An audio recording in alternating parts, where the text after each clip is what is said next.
18వ లోక్సభలో రాష్ట్రపతి ప్రసంగానికి ముందు సెంగోల్ అనే ఒక వివాదం తెర మీదకి వచ్చింది. అసలు ఈ సెంగోల్ అంటే ఏంటి? సెంగోల్ అంటే రాజరికపు చిహ్నంగా ఉంది. దీన్ని తీసేసి ఆ ప్లేస్లో రాజ్యాంగాన్ని పెట్టాలని ఒక దళిత ఎంపీ ఓం బిర్లా, స్పీకర్ ఓం బిర్లాకు ఇచ్చిన ఒక లెటర్తో మొత్తం భారతదేశ వ్యాప్తంగా సెంగోల్ అనే దాని మీద చర్చ జరుగుతుంది. అసలు ఈ సెంగోల్ అనేది ఏంటో చూద్దాం. నేను చేతన్, మైక్ టీవీ.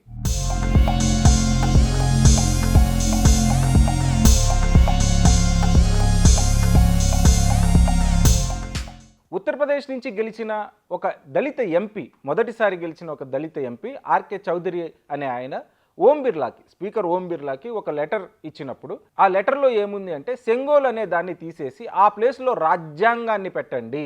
సెంగోల్ అంటే స్పీకర్ చైర్కి పక్కన పెట్టారు. ఈ సెంగోల్ అంటే ఏంటి అంటే రాజరికపు చిహ్నంగా దీన్ని మనం గుర్తిస్తాం. సెంగోల్ అంటే రాజదండం.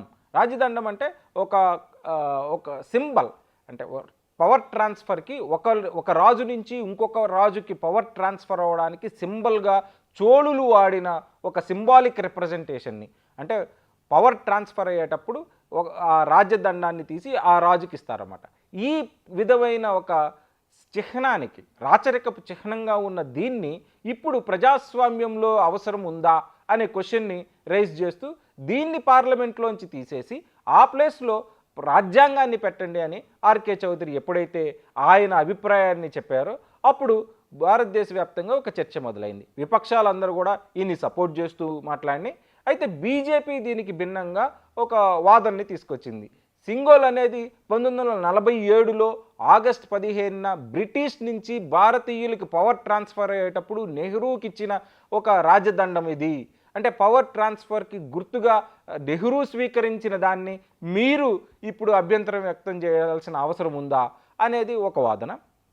రెండోది, దీని మీద యోగి ఆదిత్యానంద్, ఉత్తరప్రదేశ్ ముఖ్యమంత్రి యోగి ఆదిత్యానంద్ కూడా ఎస్పీ పార్టీ అభ్యర్థి కాబట్టి ఆయన కూడా తీవ్రంగా స్పందించారు. ఆయన ఏమంటారు అంటే దీని మీద విపక్షాలతో పాటు డిఎంకే పార్టీ కూడా స్పందించాలి. ఎందుకంటే తమిళ్ కల్చర్ని మనం అడాప్ట్ చేసుకున్నాం. తమిళ్ ప్రైడ్గా ఉన్న ఈ చిహ్నాన్ని భారతదేశం మొత్తం అడాప్ట్ చేసుకుంది కాబట్టి దీన్ని విమర్శిస్తున్న ఎస్పీ మీద ఇండియా పార్టీలో ఉన్న డిఎంకే వాళ్ళు స్పందించాలని యోగి ఆదిత్యానంద్ చెప్పారు. అయితే ఇక్కడ ప్రధానంగా చర్చనీయ అంశం ఏంటంటే అన్నాదొరై రాసిన లెటర్ ఇప్పుడు మనకి ప్రధానంగా చర్చలోకి వచ్చింది. అన్నాదొరై ఎవరు అంటే డిఎంకే పార్టీ అధినేత, ఆయనే డిఎంకే పార్టీని ఫౌండర్, ప్రెసిడెంట్ అని. ఈయన 1947లోనే ఎప్పుడైతే నెహ్రూ గారు ఈ రాజదండం తీసుకున్నారు అని వార్తలు వచ్చినాయో అప్పుడే ఒక విమర్శనాత్మకమైన ఆర్టికల్ ఆయన తమిళ్ మ్యాగజైన్లో రాసినట్లు మనకు కనిపిస్తుంది. అసలు ఈ రాజదండం అంటే ఏంటి, దీన్ని ఎందుకు తీసుకున్నారు మీకు తెలుసా? అంటే మీరు ఇప్పుడు కొత్తగా మనం ఒక భారతదేశాన్ని పాలించడానికి వెళ్ళబోతున్న మనము ఇలాంటి చిహ్నాలని తీసుకోవాల్సిన అవసరం ఉందా? పూర్తిగా ఎలిమినేట్ చేయాల్సిన అవసరం ఉన్న కాలంలో మీరు ఇలాంటివి ఎందుకు స్వీకరిస్తున్నారు అని నెహ్రూని ప్రశ్నిస్తూ, విమర్శిస్తూ ఒక గొప్ప ఆర్టికల్ ఆయన 1947 ఆగస్టు 24న, అంటే వారం రోజుల్లోనే ఆయన ఈ ఆర్టికల్ని రాసిన ఘటన మనకి స్పష్టంగా తెలుస్తుంది. యోగి ఆదిత్యనాథ్ గారికి తమిళనాడు పాలిటిక్స్ లేదు డిఎంకే పాలిటిక్స్ గురించి అసలు అవగాహనే లేదన్న విషయం మనకి చాలా స్పష్టంగా అర్థమవుతుంది. ఇంకొకటి, రాజదండం గురించి ఆయన రాస్తూ ఇది ఒక రిలీజియస్, అంటే ఈ రాజదండం గురించి ఆయన చెప్తూ ఇది ఒక మఠంకి సంబంధించిన ఒక ప్రక్రియ అని మాత్రమే ఆయన చెప్తూ ఉన్నారు. Especially Nehru about this motives behind and the socio political implications of the gift of the Sengol.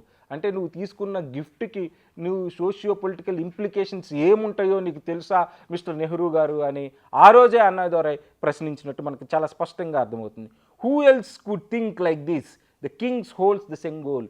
ఎవరు దీన్ని పట్టుకుంటారు, ఎవరు దీన్ని స్వీకరిస్తారు అన్నప్పుడు ఖచ్చితంగా రాజే దీన్ని స్వీకరిస్తారు. మరి భారతదేశంలో ఇకపై రాజులు ఉండరు కదా, ఇది ప్రజాస్వామ్య దేశంగా మనం మార్చుకోబోతున్నాం కదా, మరి ఇలాంటి టైంలో మీరు ఇలాంటి ఒక రాచరికపు చిహ్నాన్ని మీరు ఎందుకు తీసుకున్నారు అని అన్నాదొరై ఆ రోజే దీన్ని చాలా స్పష్టంగా ప్రశ్నించారు. అంతేకాదు ఆ మఠానికి సంబంధించిన వాళ్ళను కూడా ఆయన చాలా కీలకంగా ప్రశ్నించారు. అధీనం ఎవరు దీన్ని నెహ్రూకి బహుకరిస్తున్నారు అనే చర్చ భారతదేశంలో తరచుగా ఇక ముందు రాబోతుంది, అది ఖచ్చితంగా వస్తుంది, అప్పుడు అధీనం దీన్ని ఇచ్చారు, అప్పుడు అధీనానికి ఉన్న అర్హత ఏంటి అనే ప్రశ్న కూడా ఉత్పన్నమవుతుంది అని అన్నాదొరే మనకి అప్పుడే 1947లోనే ఒక ప్రశ్న లేవనెత్తినట్టు మనకి స్పష్టంగా అర్థమవుతుంది. అయితే ఇక్కడ రెండో విషయం కూడా మనకి చాలా మనం ఆలోచించాల్సింది ఉంది. మోడీ, అమిత్ షా, బీజేపీ చెప్తున్నట్టు పవర్ ట్రాన్స్ఫర్ భారతదేశంలో బ్రిటిష్ వాళ్ళ దగ్గర నుంచి భారతీయులకు పవర్ ట్రాన్స్ఫర్ అయ్యేటప్పుడు ఈ రాచరిక చిహ్నాన్ని నెహ్రూ స్వీకరించారు అని దాన్ని వాళ్ళు చెప్తున్నారు. అయితే ఈ నెహ్రూ నిజానికి భారతదేశానికి పవర్ ట్రాన్స్ఫర్ అయ్యి ఎలా జరిగింది అని మనం ఒక్కసారి ఆలోచిస్తే అది బ్రిటిష్ పార్లమెంట్లో ప్రవేశపెట్టిన బిల్లు ద్వారానే మనకి పవర్ ట్రాన్స్ఫర్ జరిగింది.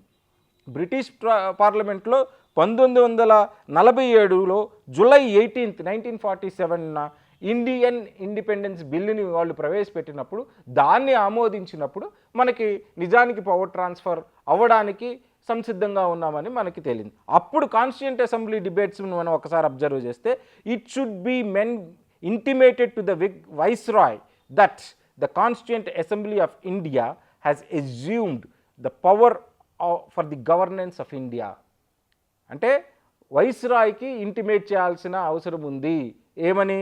ద కాన్స్టిట్యూంట్ అసెంబ్లీ ఇక నుంచి భారతదేశాన్ని పవర్ని పాలించడానికి అధికారం వచ్చింది అనేది. రెండో point, the Constituent Assembly of India has endorsed the recommendation that Lord Mountbatten be the Governor General of India. Lord మౌంట్ బాటన్ని గవర్నర్ జనరల్ చేసే అధికారం కూడా కాన్స్టిట్యూంట్ అసెంబ్లీయే తీసుకుంది. అంటే ఇక్కడ పవర్ ట్రాన్స్ఫర్ జరిగింది పూర్తిగా కాన్స్టిట్యూషన్ ఆధారంగానే పవర్ ట్రాన్స్ఫర్ జరిగింది తప్ప ఒక రాజదండంతో బ్రిటిష్ వాళ్ళు మనకి నెహ్రూకి పవర్ ట్రాన్స్ఫర్ చేసి నెహ్రూని రాజుగా ప్రకటించి నెహ్రూని పూర్తిగా భారతదేశానికి రాజుగా పట్టాభిషేకం చేయలేదు అనే విషయం మనకి చాలా స్పష్టంగా అర్థమవుతుంది.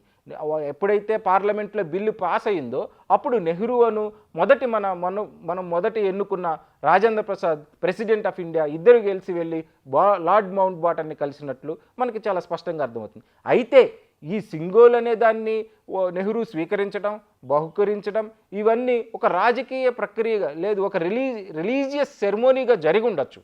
ఆ రిలీజియస్ సెరమోనీ కాన్స్టిట్యూషనల్ డిబేట్స్లో కానీ మీడియాలో కానీ లేదు, ఒక అధికారికంగా ఎక్కడ జరగలేదు.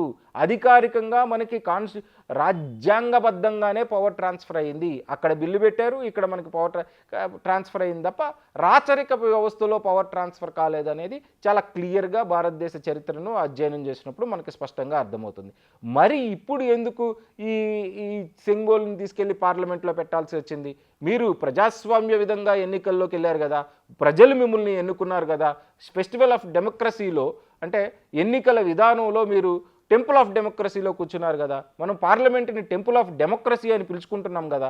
మరి ఆ టెంపుల్ ఆఫ్ డెమోక్రసీలో, టెంపుల్ ఆఫ్ ప్రజాస్వామ్యక దేవాలయంలో మీరు కూర్చొని రాచరిక చిహ్నాలకు వాల్యూ ఇస్తామని చెప్పడంలో అర్థమేమనుందా? అన్నాదొరై చెప్పినట్టు దీన్ని పూర్తిగా ఎలిమినేట్ చేయాల్సిన అవసరం ఉంది. ఇలాంటి చిహ్నాలు మనకు అవసరం లేదు. మనకి రాజ్యాంగం కావాలి. రాజ్యాంగం మన ముందుంటేనే మనం నైతికంగా ఎలా ఉండాలి, ప్రజాస్వామికంగా ఎలా ఉండాలి, ఇతరులకు ఆపర్చునిటీ ఎలా ఇవ్వాలి, మనం గెలిచింది ఎంతమంది, ఇతరులు గెలిచింది ఎంతమంది, వాళ్ళకి సరైన వాయిస్ ఇవ్వాల్సిన అవసరం ఉంటుంది. వాళ్ళ గొంతు నొక్కకూడదని మనకు అర్థమవుతుందని చాలా స్పష్టంగా ఈయన ఆర్కే చౌదరి ఏ లెటర్ అయితే ఇచ్చారో దాన్ని బట్టి మనకి సింగోల్ అనేది పార్లమెంట్లో ఉండకూడదు, ఆ ప్లేస్లో రాజ్యాంగం ఉండాలని మనకు అర్థమవుతుంది.